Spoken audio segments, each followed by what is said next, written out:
कैसी है साइकिल दिख रही है आपको? मुझे तो अच्छी नहीं लग रही है। चलो बनाते हैं इसको कुछ धमाकेदार साइकिल।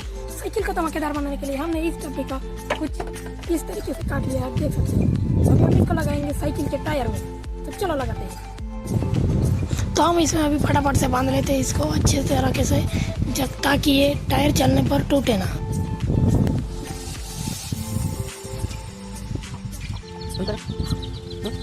इस तरीके से इसको बांधना है हमें।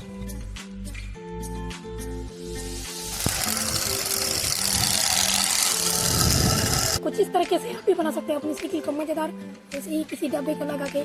मिलते हैं नए वीडियो के साथ।